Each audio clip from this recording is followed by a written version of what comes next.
ಇಂದೇ ಡೌನ್ಲೋಡ್ ಮಾಡಿ ಮತ್ತು ನಿಮ್ಮ ನೆಚ್ಚಿನ ಶೋಗಳನ್ನ ಆನಂದಿಸಿ. ಅಲ್ಲಪ್ಪ, ನನಗೆ ನಂಬಕ್ಕೆ ಆಗ್ತಾ ಇಲ್ಲ. ಈ ವಿಷಯ ಮರೆತು ಮಲಗಿದ್ಯಾ ನೀನು? ನನಗೆ ಮಾತ್ರ ಅಲ್ಲ ಮಗನೇ, ನನಗೂ ನಂಬಕ್ಕಾಗ್ತಿಲ್ಲ ಕಣೋ. ನಾನು ಯಾವತ್ತಾದರೂ ಹೀಗೆ ಮಲಗಿರೋದನ್ನ ಕೇಳಿದ್ಯಾ? ಏನಾಯಿತು ಅಂತಲೇ ಗೊತ್ತಾಗಲಿಲ್ಲ ಕಣೋ. ಯಾಕೋ ಎಚ್ಚರನೇ ಆಗಲಿಲ್ಲ. ಜೊತೆಗೆ ನನ್ನ ಫೋನು ಸ್ವಿಚ್ ಆಫ್ ಆಗಿತ್ತು. ಯಾಕೋ ಎದೆ ಬಡಿತಾ ಇದೆ ಕಣೋ. ಅಮ್ಮವ್ರನ್ನ ಹುಷಾರಾಗಿ ಬೇರೆ ಮನೆಗೆ ಸಾಗಿಸ್ಬೇಕಾಗಿತ್ತು, ಆದರೆ ಆಗಲಿಲ್ಲ. ಈಗ ಏನಾಗ್ತಿದೆ ಅಂತಲೂ ಗೊತ್ತಾಗ್ತಿಲ್ಲ. ನೀನೇನು ತಲೆ ಕೆಡಿಸ್ಕೊಡಪ್ಪ. ನಂದಿನಿ ಅಮ್ಮವರು ಸೇಫಾಗಿರೋ ಜಾಗದಲ್ಲೇ ಇದ್ದಾರೆ. ಏನೋ ಹೇಳ್ತಾ ಇದೆಯಾ? ಈ ವಿಷಯ ನಿನಗೆ ಹೇಗೆ ಗೊತ್ತು? ನೀನೇನಾದರೂ ಅಲ್ಲಿ ಹೋಗಿದ್ಯಾ? ಏನು ನಡೀತಾ ಇದೆಯೋ? ಹೌದಪ್ಪ, ಅದೇನಾಯ್ತಂದರೆ ಸುಬ್ಬು, ಅಲ್ಲಿ ನೋಡೋ ಬೆಂಕಿ ಬಿದ್ದಿದೆ. ಸುಬ್ಬು, ಮನೆ ಒಳಗೆ ಯಾರೋ ಇದ್ದಾರೆ.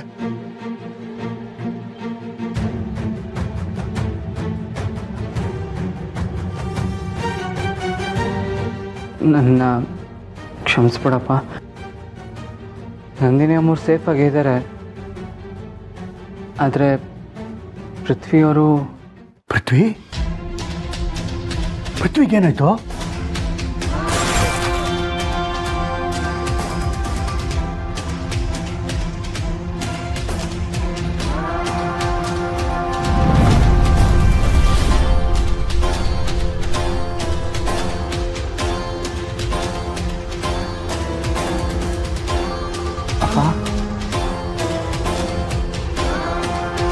ಅಪ್ಪ,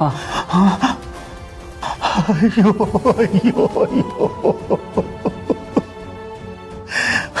ಪೃಥ್ವಿನ ನನ್ನ ಕೈಯಲ್ಲಿ ಉಳಿಸೋಕ್ಕಾಗಲಿಲ್ವಲ್ಲೋ.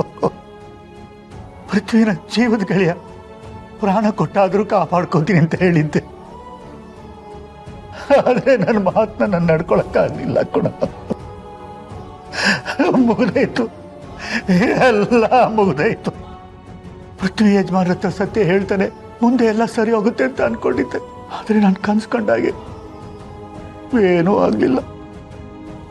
ನನ್ನಿಂದ ತಪ್ಪಾಗೋಯ್ತು, ನನ್ನಿಂದ ದೊಡ್ಡ ತಪ್ಪಾಗೋಯ್ತು ಕೂಡ ಮಗನೇ. ಅಪ್ಪ, ನೀನು ಬೇಜಾರು ಮಾಡ್ಕೊಬೇಡಪ್ಪ, ಅಳ್ಬೇಡಪ್ಪ ನೀನು.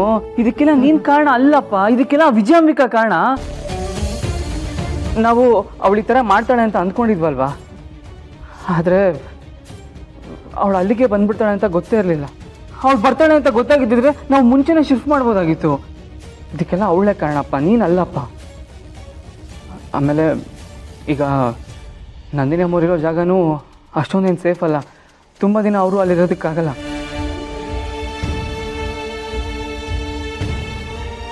ನನ್ನ ಜೀವ ಇರೋದು ದೊಡ್ಡ ಮನೆನ ಕಾಪಾಡೋದಕ್ಕೆ ಕಣೋ. ನೋಡು, ಈಗಲೂ ಹೇಳ್ತಾ ಇದ್ದೀನಿ, ನಾವುಗಳು ಸತ್ರು ಪರವಾಗಿಲ್ಲ, ಅವ್ರು ಚೆನ್ನಾಗಿರಬೇಕು. ನೀನು ನನ್ನ ಮಗನಾಗಿ ಹುಟ್ಟಿದ್ದಕ್ಕೂ ಸಾರ್ಥಕವಾಯ್ತು ಕಣೋ. ಅಮ್ಮವ್ರನ್ನ ಕಾಪಾಡಿದ್ದೀಯ. ನಾವು ಏನೇ ಮಾಡಿದ್ರೂ ಸಾಲಿಗ್ರಾಮದ ಉಪ್ಪಿನ ಋಣ ತೀರ್ಸಕ್ಕಾಗಲ್ಲ ಕಣೋ. ಹೇಗಾದರೂ ಸರಿ ಅಮ್ಮವ್ರನ್ನ ಕಾಪಾಡಿಕೊಂಡು ನಮ್ಮ ಸೇವೆನ ಮುಂದುವರಿಸ್ಬೇಕು. ನಾನು ನಾಳೆನೇ ಅಮ್ಮವ್ರನ್ನ ಭೇಟಿ ಮಾಡ್ತೀನಿ, ಅವ್ರ ಜೊತೆ ಮಾತಾಡ್ತೀನಿ. ಅಲ್ಲಿಗೆ ನನಗೆ ಕರ್ಕೊಂಡು ಹೋಗ್ತೀಯಾ? ಆಯ್ತಪ್ಪ, ಕರ್ಕೊಂಡು ಹೋಗ್ತೀನಿ. ಆದರೆ ನಾವು ಹೋಗೋ ವಿಷಯ ಯಾವುದೇ ಕಾರಣಕ್ಕೂ ಆ ವಿಜಯಾಂಬಿಕೆ ಗೊತ್ತಾಗಬಾರ್ದು. ಇಲ್ಲಪ್ಪ, ಸದ್ಯಕ್ಕೆ ಅವಳೀಗ ಗೆದ್ದಿದ್ದೀನಿ ಅವನು ಆಮ್ಲಲ್ಲಿರ್ತಾಳೆ. ಆಮ್ಲು ತಲೆಗೆ ಹತ್ತಿರುತ್ತೆ. ಈಗ ಅವಳ ಕಣ್ಣಿಗೆ ಬೇರೆ ಏನೂ ಕಾಣಲ್ಲ.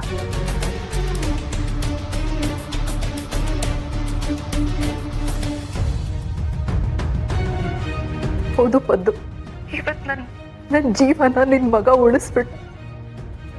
ಇಷ್ಟು ವರ್ಷ ನೀನು ನನ್ನನ್ನು ಕಾಪಾಡಿದ್ದೆ, ಇವತ್ತು ನಿನ್ನ ಮಗ ನನ್ನ ಜೀವ ಕಾಪಾಡ್ದ.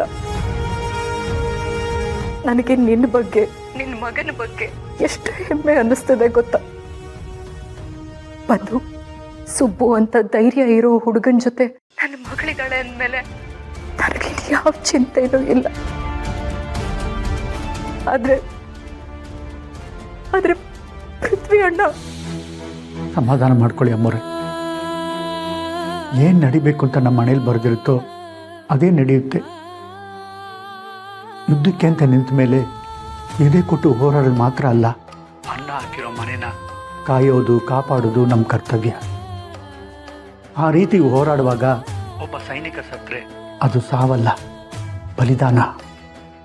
ತನ್ನನ್ನು ಸಾಕಿರೋ ಋಣ ತೀರಿಸ್ಕೊಳ್ಳೋ ದೊಡ್ಡ ಅವಕಾಶ. ಆ ವಿಜಯಾಂಬಿಕಾ ಇಷ್ಟೆಲ್ಲ ಮಾಡಿದಾಳೆ ಅಂದಮೇಲೆ ನಾವಿನ್ನೂ ಸುಮ್ಮನೆ ಇರಬಾರ್ದು ಪದ್ದು.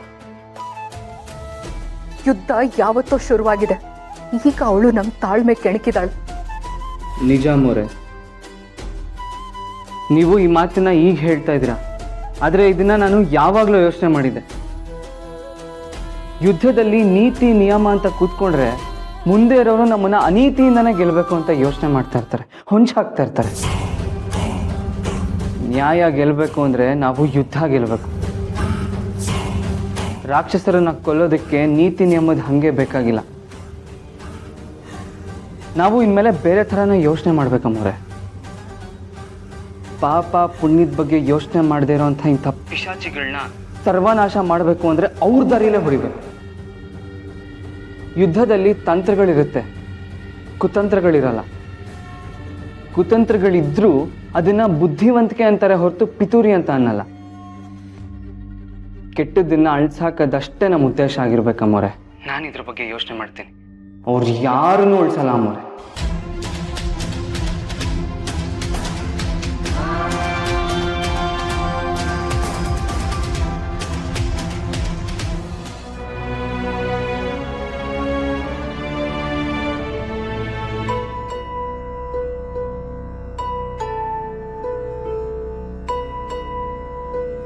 ಬಂದ್ರೆ ಸುಬ್ಬು ಸಾಹೇಬ್ರೆ, ಬರ್ತಾ ಬರ್ತಾ ಯಾಕೋ ನಿಮ್ ಕೊಬ್ಬು ಜಾಸ್ತಿ ಆಗ್ತಿಲ್ವಾ?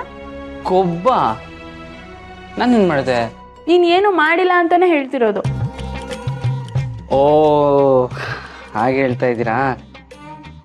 ಏನ್ ಮಾಡೋದು ಮೇಡಮ್? ಏನೇ ಮಾಡೋಕ್ಕೂ ಮನೆಯವ್ರು ಬಿಡ್ತಾ ಇಲ್ವೇ? 3 ತಿಂಗಳಿರು ಅಂತ 100 ಸಲ ಅದನ್ನೇ ಹೇಳ್ತಾ ಇದಾರೆ. ಏ ಸುಬ್ಬು, ಯಾವ ವಿಷಯನ ಎಲ್ಲಿಗೆ ಲಿಂಕ್ ಮಾಡ್ತಿದ್ಯಾ ನೀನು? ಅಲ್ಲ, ನಾವಿಬ್ರು 3 ತಿಂಗಳು ದೂರ ಇರ್ಬೇಕು ನಿಜ, ಹಾಗಂತ ಪ್ರೀತಿ ತೋರಿಸಿದ್ರೆ ಅದನ್ನ ತಾತ್ಸಾರ ಮಾಡು ಅಂತಾನು ಹೇಳಿದಾರ? ತಾತ್ಸಾರ ಮಾಡಿದ್ನಾ? ಇನ್ನೇನ್ ಮತ್ತೆ, ನಾನು ನಿನಗೆ ಲಂಚ್ ಬಾಕ್ಸ್ ಕೊಟ್ಟು ಕಳ್ಸಿದ್ದೆ ತಾನೆ, ಅದ್ರಲ್ಲಿ ಏನೋ ಸರ್ಪ್ರೈಸ್ ಇದೆ ಅಂತ ಹೇಳ್ದೆ, ಅದಕ್ಕೆ ನೀನೇನಾದ್ರೂ ರಿಪ್ಲೈ ಮಾಡಿದ್ಯಾ? ಓ, ನೀವು ಲಂಚ್ ಬಾಕ್ಸ್ ಕತೆ ಹೇಳ್ತಿದ್ದೀರಾ? ಅದು ನಾನು ಅದ್ರ ಬಗ್ಗೆನೇ ಮಾತಾಡೋಣ ಅಂತ ಅಂದ್ಕೊಂಡಿದ್ದೆ, ಆದರೆ ಮಧ್ಯದಲ್ಲಿ ಏನೋ ನಡೆದೋಯ್ತು.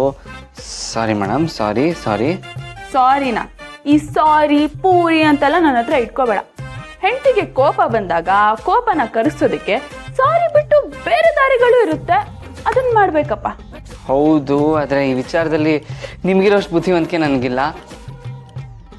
ಆದರೂ ನೀವು ಬರೆದಿರೋ ಪತ್ರಕ್ಕೆ ನಾನು ರಿಪ್ಲೈ ಮಾಡ್ತೀನಿ ಮೇಡಮ್. ಆದರೆ ನಾನು ಪತ್ರ ಬರೆಯಲ್ಲ, ನನ್ನ ಕಣ್ಣಲ್ಲೇ ಉತ್ತರ ಹೇಳ್ತೀನಿ.